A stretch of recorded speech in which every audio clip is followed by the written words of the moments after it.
Justement, est-ce qu'il y a peut-être des conseils pour reconnaître une arnaque avant de tomber dedans, un moyen, une manière de savoir qu'il s'agit d'une tentative de phishing? Oui, il y a un moyen qui est super simple pour apprendre à se protéger contre le phishing et qui marche tout le temps. Alors, il faut le connaître, une fois qu'on le connaît, ça marche. C'est le fait de regarder où on va. Je vais déjà citer, parce qu'il y a SafeOnWeb, le site du gouvernement sur la sécurité en ligne, a mis à l'adresse, je vais la citer doucement pour que les gens puissent la noter, prenez un papier et un crayon, c'est https:// surfer sans souci en un mot, surfer sans souci en un mot, .safeonweb.be. Sur ce site-là, il y a une petite formation qui explique ce que je vais maintenant expliquer, c'est le fait de regarder où on va. C'est-à-dire, avant de cliquer sur un lien dans un message, on va regarder où est-ce qu'il nous emmène. Et même, j'ai envie de dire, si j'ai cliqué, je peux toujours aller voir dans la barre d'adresse de mon navigateur, c'est la même chose, que je suis bien sur le bon site. Qu'est-ce que je dois lire? Attention, c'est un tout petit peu technique, donc on va aller doucement. On va aller chercher la première barre oblique toute seule. HTTPS, toute seule. Et de celle-là, on remonte de 2 points.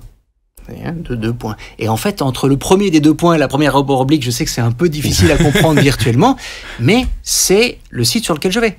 Donc si par exemple, un message d'ING qui dit « Allez, on a détecté une fraude, allez sur ce site, etc. » et que vous regardez le lien, vous cherchez la première barre oblique, vous montez d'un point, c'est BE, et là c'est ING, vous êtes bien sur ing.be. Si vous avez autre chose à cet endroit-là, c'est faux. Vous recevez un mail d'Amazon qui dit « Cette superbe harpe que vous venez d'acheter à 4 000 € sera livrée demain, si c'est pas vous. » Cliquez ici. Si vous allez chercher la première barre oblique dans le lien que vous remontez, qui n'est pas amazon.fr ou .be.com, parce que c'est un peu spécial en Belgique, ils n'ont pas pu avoir le .be, c'est pas eux, c'est une fraude.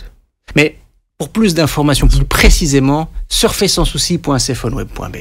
J'espère que les gens ont bien pris leur stylo et qu'ils ont noté l'adresse. On la remettra aussi dans l'article en ligne, parce que c'est important de le rappeler, on ne le mentionnera jamais assez. Mais bon, là, c'est les techniques qu'on peut mettre en place avant. Est-ce qu'il y a justement une manière aussi de détecter qu'on a été victime d'une fraude, d'une arnaque? Est-ce qu'on voit un mouvement suspect sur son compte en banque? Qu'est-ce qu'on voit finalement? Alors pour le phishing, oui, on peut effectivement voir parfois des transactions, enfin pas parfois, si on était victime de phishing et que ça a fonctionné, on va voir à un moment des transactions suspectes sur son compte bancaire, il faut tout de suite appeler sa banque ou CardStop. C'est ça, mais on le voit finalement qu'a posteriori, une fois que l'argent est parti. On ne sait pas le voir en amont.